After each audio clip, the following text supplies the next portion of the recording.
tonight. Hey, I can feel it tonight, man. Hey, man, where my radio, man? Yeah, let's go. I need you to turn that up. Jamming tonight.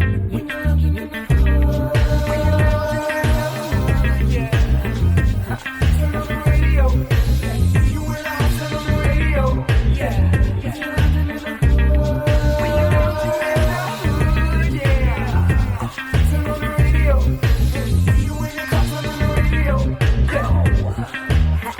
All the way up like we in the club. Fly flashy, grown classy, so turn it to dub. Saturday mornings, no walk of shame, we fresh up. 950 lounge, that's my guilty pleasure. I don't miss my favorite show, I put everything on hold. Work the baby, even the babysitter know.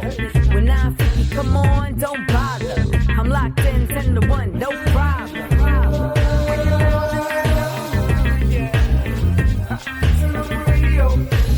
You and I turn on the radio. Yeah.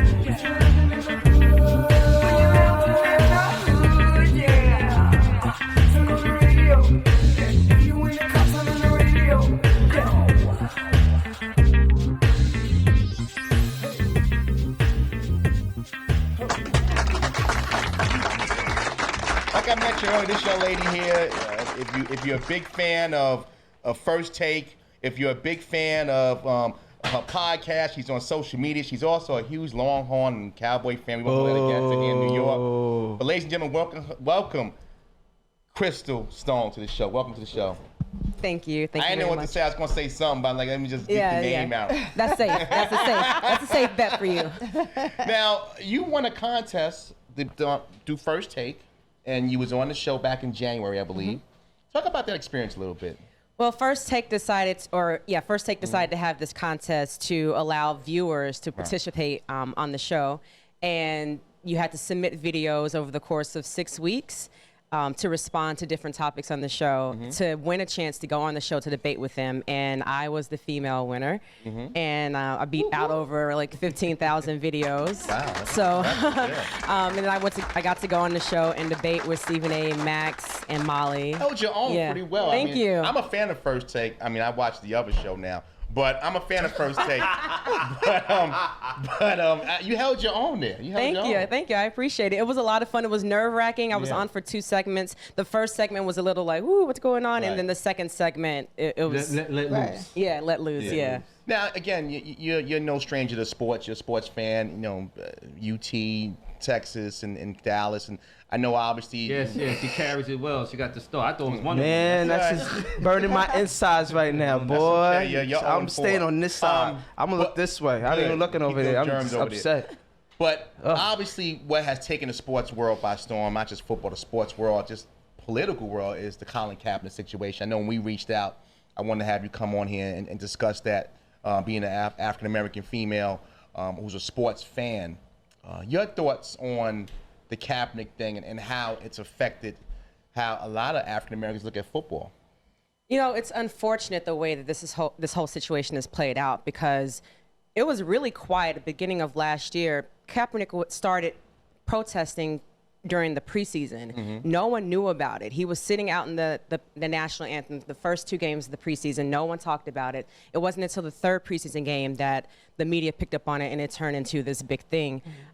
What's unfortunate is that the message, as we all know, I think we've all paid attention to the media and what's going on. The narrative is being rewritten. Right. The message that he was trying to get across is being lost, and it's being hijacked now by President Trump and his agenda against black athletes and his own agenda against the NFL. Right. But I think that Kaepernick, obviously he started a movement, but it's nothing new. I mean, this isn't the first time that black athletes have protested against the national anthem. Craig it's Hodges, the first time, Tommy and John Carlos in the 70s. Tommy Smith and John Carlos in the 70s. So it's not new, but it's sort of new to this generation, and it's because of social media. And social media just took off. Right. There was a young lady, actually, Tony Smith, in 2003 at Manhattanville College. She turned her back to the flag during the national anthem. No one knew about that. It didn't get any press because, you know, it's a small school. It's a small school. It wasn't a big deal. But this concept of athletes of color sort of looking at the flag and what it's supposed to represent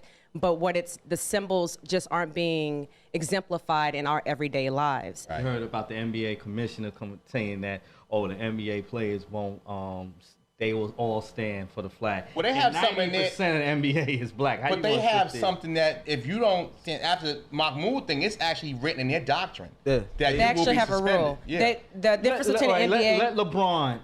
Now, you know what I'm saying? Well, This takes one person. Well, But the it's problem gotta is be the one of difference them.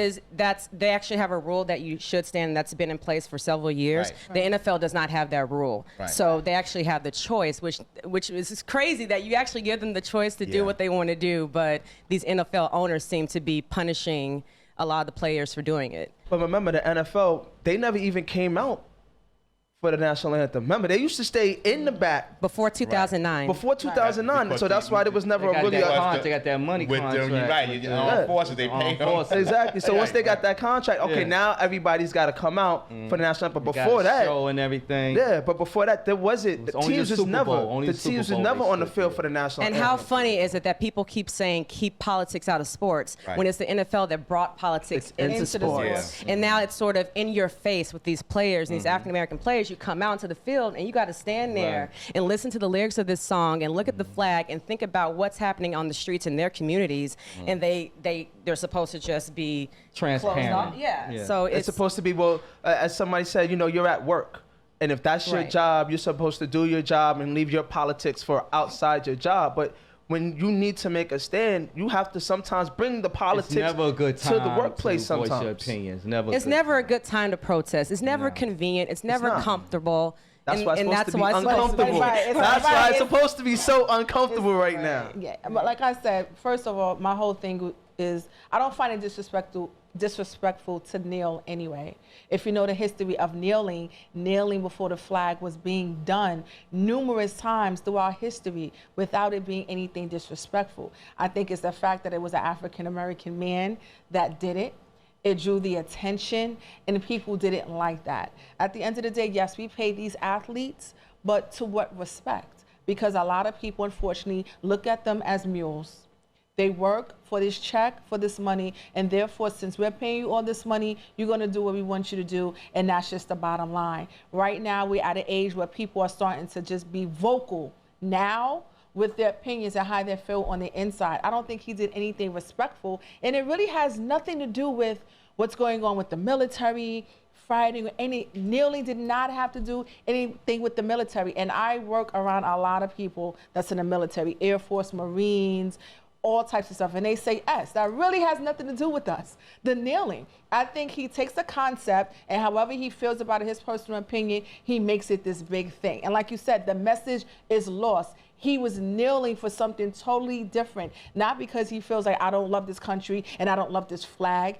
He was protesting something different, and no one is touching that issue. That's the problem. The problem is that it's become discombobulated, and people are using their own. And the funny and the sorrow in the whole thing is people who are on media that don't even have a clue. Now your job, you're a podcast person, professional. Your job is to learn the facts. And if you don't know the facts and you're going on media and saying different things that are not true, it really is the disrespectful Listen, part. my podcast, The Stone Truth, which I started right after I won the contest, they suggested, ESPN suggested to continue on to start my own podcast to talk about sports. I was one of the first people to say back in March when he went into free agency, after a couple of weeks of being on the market, he was not signed, he was being blackballed before a lot of people admitted to it, They knew right? it. They knew it. And I think what's also unfortunate is that, the message is getting lost. And then I think the problem is Kaepernick was very clear why he did the protest. Mind you, Kaepernick also announced that he was no longer going to kneel during the national anthem. But no one wants to listen to black voices, right? So it doesn't matter what he says. It doesn't matter that he actually consulted with Nate Boyer, who was a Green Beret, and said, it's actually more respectful to kneel. This has nothing to do with the military. How many times do you have to say that, right? It doesn't matter. No one wants to listen to black voices. So regardless of what he does, he's still going to be punished And in for the it. military, they do kneel when somebody's hurt. And if members of the he's military are saying He's hurt. this is not disrespectful to us, Because they kneel when somebody's hurt. but people on their couches still have a problem. It's the narrative. The narrative is lost. People only hear what they want to hear. And people, as I always say, the Band-Aid has been ripped off. The wound is wide open and it's flowing. And you're seeing everything right now come to And it's fruition. infected. And it's infected and it's Badly, nasty. yeah. And the only way we can put the Band-Aid back on and seal it back up is that everybody comes together. And that's the problem. I don't think you can put the Nobody Band-Aid on. was supposed to be, if you look at the Pledge of Allegiance, it says what? One nation under God, indivisible. Right now, we're so divided that it's disgusting. The issue is that the flat, that wasn't written for your hue. Yeah, I know it wasn't meant for my hue. And my Guess hue. what? My hue is still gonna represent that because that's what I still live under. Exactly. So I take pride in that, and I take obligation that if I'm an American citizen, regardless of what my hue is, I still have to stand up and be an American citizen. We're talking to Chrystal Stone again, winner of the Let's First talk some Take sports. contest. Let's move on. Hold on, How the Knicks gonna It's do? all about politics. Let's get back into sports. Now, what about now? Obviously, I have to mention the Cam Newton situation because you are female and a reporter. Here we go. Thank you. Let's Here talk. we So, go. That's and what you I got want to some talk pretty about. good guns on you. So Let's I don't know. talk. You know, I don't know. I work out a little bit. I dabble. I see. I ain't gonna mess with you. You can smack him in the head. She used them Wonder Woman bracelets. She said, "Let me get them straight now." Do you know Mean Gene? But Cam Newton made a comment about to a reporter in Charlotte about it was funny how she can talk about routes and different things, insinuating that she had no clue what she was doing and maybe she had no business being here. The He said sad it was part a- about he it said is, was a joke. but the sad part, this was a beat reporter. This wasn't a national reporter, somebody he didn't know. So this is a woman he sees pretty much every day. So your thoughts on Cam Newton? He's like, you hyped. I see the steam coming from your head. Because over the last 48 hours, I have been active, very active on my social media, sort of going back and forth with men, trying to get them to understand why this was such a big deal. All the backlash has been, well, this wasn't a big deal. He was just joking, yada, yada, yada. No, That's what they it is, said. and it's not just Cam. I don't want to beat on Cam. Thank I you. want to beat on the message that what he said puts out. There are little boys sitting at home, little girls too, who are trying to sort of be on this equal playing field. But if you sit there and tell them, oh, you know, it's funny that a female is talking about football, how does that get me into my foot in the door? And it resonated with me so much because I have experienced that. I've been at the sports bars arguing with sports. Listen, I read just as many articles. I watch ESPN every day. I watch all the football games. But because I'm a female, my voice is sort of devalued and lessened because I didn't play football. Well, guess what? I probably played just as many routes or football plays as you did, right? So it's unfortunate because we had an opportunity, which is what I focused on my social media page. We have an opportunity to actually talk about what is a teachable moment here, right? To talk about equality in the workplace. There are certain things you cannot say regardless of how you feel, right?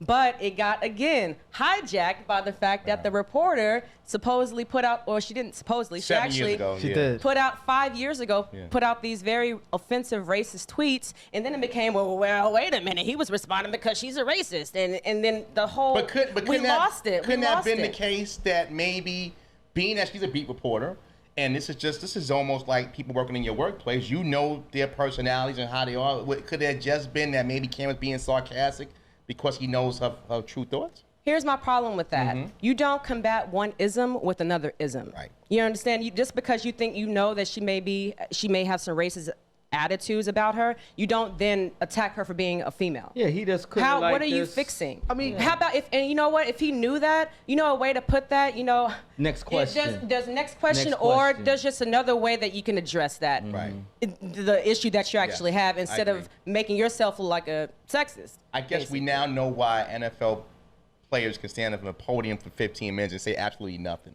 Yeah. A.K.A. Russell Wilson. Marshawn Lynch. A.K.A. Russell Westbrook. Bill Marshawn- Belichick. Marshawn Russell Lynch. Westbrook also. Right. Yeah. Next. But Yeah. He did lose an endorsement behind that. He lost Dannon. I think that Dannon jumped They the jumped gun the a gun. little Yeah. bit too 100%. soon. And didn't get I the also whole think it took story. Cam a little too long to put out his Yeah. apology Right. because if his apology I thought was very sincere. I really appreciated it, and I think had Dannon heard that prior They to probably cutting him, would've. they would have They probably would always reconsidered. You got to understand one thing, and you would know this being from Texas. It is certain parts of this country, and Charlotte is one of them, heavy Bible Belt, heavy conservative. If you are the face of a football team, you are not just a football player. You are the face of that franchise. You are the face of that community. If you're a black man in a conservative area, a.k.a. Charlie Strong at Austin and what have you, there is a lot of things you're going to deal with. I know Kevin Sumlin, when he lost that game against UCLA, There are people. One of the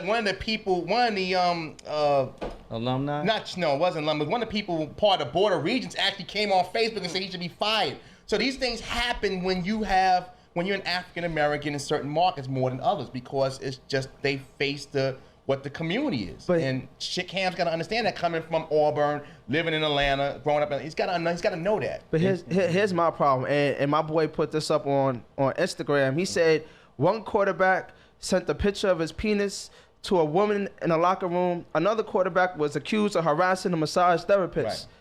These are two prominent quarterbacks. But what are those two prominent quarterbacks? That's the problem. But we that's get that. right. But we know that in business. But and I life. understand that though. But yet we got white and black women coming at Cam. Yet when these two men did it, ain't nobody said nothing. It wasn't they just let it go. media. It wasn't highlighted as much. I think Yeah. that, you know what? I think Brett Favre and Peyton Manning. I think they're what, both highlighted guys, quarterbacks. let's be very clear on where the distinction lies.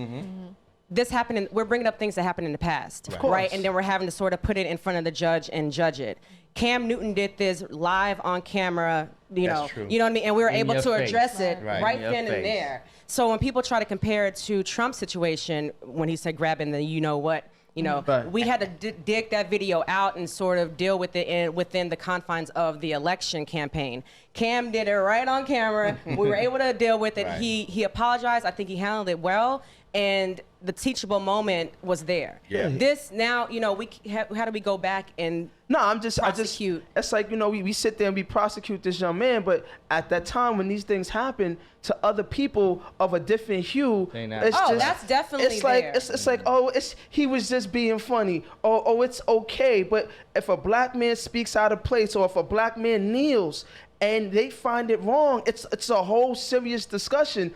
Let alone if somebody else does it of a different hue, I agree it's with okay. you on that, but it doesn't excuse Cam at all. I know. Right. By no means am I excusing Cam, but I'm also saying, listen, if we're gonna judge everybody, let's judge everybody as a human, not as a black person, a white person, a male, a female. It's just a lot of layers. Take the color away, take the gender away. Judge them as a human being. If you're wrong, you're wrong. If you effed up, you effed up. It is what it is. At the end of the day, like you said, it is what it is. Reality is, it's not going to happen. We're still going to get judged. We're still going to be looked differently, especially females. Females have a harder time because not only are we dealing with the man's world, but then we're also the color of our skin. So we have two things that we have to face compared to with the black man. I think it's important to understand the layers and all of this too. What you said is right. Like that's a layer that we got to deal with. What is also a layer? You can't go around calling women females and saying, "Oh, it's great that you know about football." That's another layer, regardless of color. That's cute though. It is nice when you see a female who knows routes. I go a lot, but you don't need to say it. Why not? And you know what? You know what? We can say that now because we're chilling, right? You at a workplace. Yeah. You at a professional workplace. Right. Imagine my boss coming up to me saying, "Oh, it's so cute. You know numbers." Like that's just wow. A woman is good with numbers. You have to know. You have to know your time and place. Right. At the end of the day, you know that we're crucified more by what we do, regardless of how much money they want to pay us. It's never going to be equal. Listen, don't mess up your check. That's how I feel. Don't mess up your money. Get your money, do what you got to do, get out. Thank you for this. And unfortunately, you got to say thank you for this, massa, because that's just what it is. Bottom line. Well, I ain't gonna go that far. I ain't going there. I'm gonna tell you why, because I like to be a little the oddball. Because at the end of the day, that's who's employing you. Okay? If you at the end of the day, that's who is employing you. Get your money and get out and stop messing up your money. Well, that's the key. If we took it to the street sense, there's people who lived a certain lifestyle that took their dirty money and put it into quality business. If the NFL or the athlete had that agenda, then you be the Junior Bridgman. You be, the Dave Bing that took their money, wasn't making as much as these guys are making, and turned that into a franchise. But Chrystal, this has been great. I appreciate you. We had a full house today, as you see. Yeah. We barely had a seat for you. Definitely want to bring you back in. Maybe we can bring you. Maybe you can co-host with us one day. Oh, cool. Yeah, I love that. Real quick, can people know about your podcast and when they can reach out to you? So you can listen to my podcast, which is The Stone Truth, on iTunes, Google Play, and at crystalstone.com/The Stone Truth. And that's Chrystal with an H. You can see some of my videos that I do on sports on my YouTube channel under Chrystal Stone, and my Instagram and Twitter is Chrystal Stone _ with an H. We'll link it to our audience as well. We'll put it on our website so people have an easier path to that.